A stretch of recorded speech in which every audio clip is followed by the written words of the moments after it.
목사님의 설교에 앞서서 금요일과 토요일 양일간 진행됐던 구령자 학교에 대해서 제가 느꼈던 점들을 간단하게 나누고자 합니다. 고린도전서 15장 3절 4절에 기록된 것처럼 예수님께서 저의 죄로 인해 십자가 고난을 담당하시고 3일 만에 부활하셨다는 그 복음을 우리 모두가 알고 있습니다.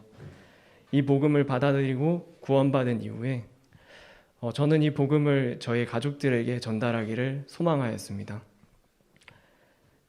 사실 지금도 이게 저에게 큰 기도 제목으로 남아있는데 방법을 몰라서 또 때가 아니라서 등 여러 가지 변명거리를 붙이며 복음을 전달하는 것을 주저한 게 사실입니다.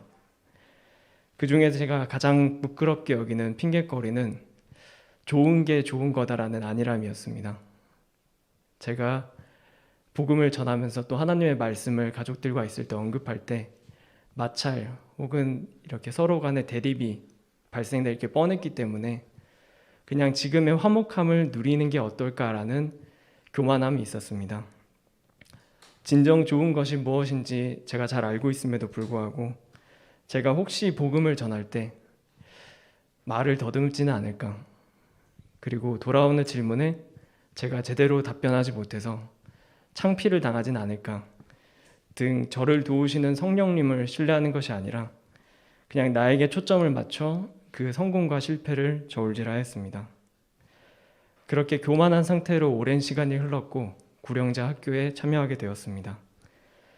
제가 구령자 학교를 통해서 묵상하게 된 여러 가지가 있는데 그 중에서 가장 중요한 것을 고르자면 내가 사랑하는 사람들이 불옷으로 가는 것을 지켜만 보는 것이 과연 내가 그들을 진정 사랑했다라고 말할 수 있는가였습니다. 제가 그들을 진정 사랑한 게 맞습니다라고 당당하게 말하지 못하는 모습에서 좋은 것을 지체 없이 이야기하는 어린아이 같은 믿음이 아니라 머리가 굳고 겁먹은 겁에 질린 자인 것처럼 같아 죄송스러웠습니다.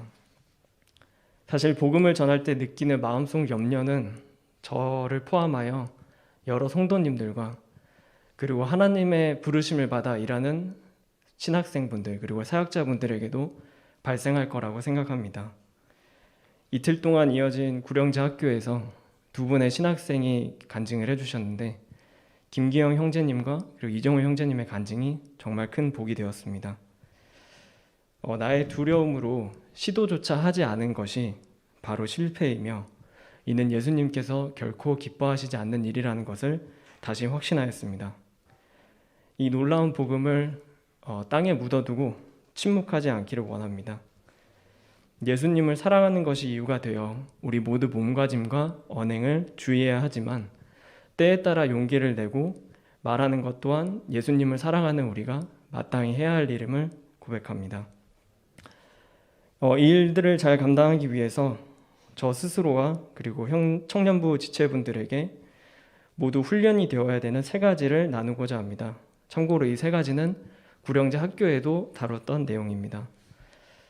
첫 번째로 저와 여러분의 예수님을 보이길 원합니다. 이것은 우리의 삶을 통하여 내가 구원받지 못한 이들에게 본이 됨을 뜻합니다. 내가 입술로 고백하고 간증한 것, 내가 예수님을 사랑함을 증명하는 가장 확실한 방법은 나의 삶의 순간순간에서 예수님을 보이는 것이라고 생각합니다. 그리고 두 번째는 좋은 일을 하시길 바랍니다. 여기서 좋은 일은 세상 사람들의 인정을 받는 일보다는 좀 더 손해보고 낮은 자리에서 일하는 것을 뜻합니다.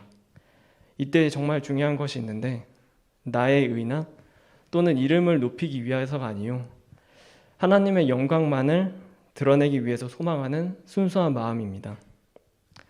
그리고 마지막 3번째는 괴롭히거나 정죄하지 마시기 바랍니다. 우리 모두가 모든 권위는 하나님으로부터 비롯됨을 인정하고 있습니다. 내가 사랑하고 또 아끼는 가족과 동료에게 겸손한 마음을 품는 것이 무엇보다 중요하다고 생각합니다. 사실 은혜 없이 진리만을 말하는 것은 너무나 쉽습니다. 제가 그 상대방의 마음을 헤아릴 필요가 없기 때문입니다. 그런데 은혜와 진리 이 두 가지가 충만하신 예수님께서는 우리의 죄가 차고 넘침에도 불구하고 계속 기다리시고 또 참으십니다. 여러분에게 비춰지는 저의 모습이 아니라 제 마음속 깊은 곳을 아시는 예수님만이 정확하게 저의 잘잘못을 판단하실 거라고 저는 믿습니다. 그리고 이는 여기 계신 모든 지체분들에게도 동등하게 적용되는 말이라고 생각합니다. 그러므로 겸손해지는 우리 지체분들이 되기를 소원합니다. 광 목사님께서 전하시는 다니엘서 설교뿐만 아니라 성경 말씀을 관통하는 여러 주제 중에 상한 마음이 있습니다. 상한 마음의 부재가 바로 죄로 이어지고 이 죄가 우리와 예수님과의 관계를 흔들고 불안하게 만든다라고 저는 믿습니다. 누가복음 17장 말씀을 나누면서 저의 짧은 이야기를 마치고자 합니다. 예수님께서 어떤 마을을 방문하셨는데 그 마을에 있는 10명의 나병 환자들이 나와 예수님께 병고침을 구하였습니다. 그리고 예수님은 그 10명의 나병 환자들을 모두 고쳐주셨습니다. 그런데 그 중에 단 한 명만이 예수님께로 다시 돌아와 하나님께 영광을 돌렸습니다. 예수님께서 말씀하십니다. 10사람이 정결하게 되지 아니하였느냐? 근데 그 9사람은 어디에 있느냐? 그리고 이어서 그 돌아온 자에게 말씀하시기를 일어나 내 길로 가라. 내 믿음이 너를 온전하게 하였느니라. 저는 구령대학교 이 말씀을 들으면서 혹 내가 돌아오지 않은 9명처럼 나의 구원받은 만을 기뻐하고 예수님께서 기뻐하시는 일에 순종하지 않는 자가 된 것은 아닌가 회개하고 또 저 자신을 돌아보게 되었습니다. 여기 계신 지체분들 각자 복음을 전해야 하는 대상이 있는 줄로 알고 있습니다. 나의 복음을 전하는 솜씨와 그 스킬에 집중하지 않고 나를 도우시는 예수님께 맡겨드릴 때 우리 모두 복음에 실패하지 않고 성공할 것이라고 확신합니다. 끝으로 여러 가지 어려움 가운데서도 CFM 등 교회와 성도와 이웃을 섬기시는 청년분들 지체들에게 감사를 드리며 많은 도전을 받고 있습니다. 저도 기도로 또 행동으로 동참하겠습니다. 네, 감사합니다.